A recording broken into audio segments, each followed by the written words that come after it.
I've been practicing as an attending since September of 2020, so 4 months or so, 4 or 5 months now. And of course I did residency, which was 4 years, and then fellowship 2 years after that. So for me, it was primarily a geographic reason for which I moved back to Michigan to practice. My family is from Midland, I'm from Midland, and I had moved away to Minnesota for my training at Mayo Clinic. And I just wanted to be closer to my parents and to family, and my husband was willing to come back with me, and so we landed in Grand Rapids. So I actually heard of Spectrum through a co-fellow and friend at Mayo Clinic, and she had done some of her med school rotations here, and she just raved about it. She just thought everybody was so nice, the culture she spoke very highly of, and it's very collaborative, and she said it actually really reminded her of the culture at Mayo, and so she told me that they might have job openings just to look into it, and if I was looking for a similar place but closer to home, it'd be a great opportunity to look into if they did have an opening. The biggest challenge for me was in the end of making the decision of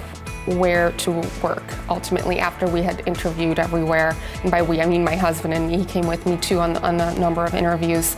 We looked from coast to coast, and at the end of the day, it was a geographic decision and wanting to be closer to family, in addition to how impressive Spectrum was. When I came and interviewed here, I was very impressed with how smart everybody was, but also caring, warm, and welcoming, and I knew I would be working in an environment where I would feel very supported. The one thing that was most helpful during the job search and process was actually exploring the towns and cities in which those job interviews were held. Aside from meeting everybody throughout the interview at whichever institution I interviewed at, I found that to be most helpful, not just for me, but for my husband too, so that we could both make a decision together about what would be best for our family. My advice to residents who are beginning the job search process, or to fellows, which was my case, is to start early. I don't think it's ever too early to start, and to reach out to anybody in your area of expertise and just email them, make those contacts, keep those contacts, if you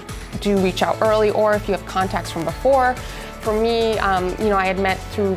people in neurocritical care through conferences, but also when I did fellowship interviews and residency interviews, and I maintained my contact with them and kept in touch throughout the training years, and that really came in handy when it was time for me to find a job and shoot them an email and ask if there's a job opportunity in any of the areas that I had been interested in.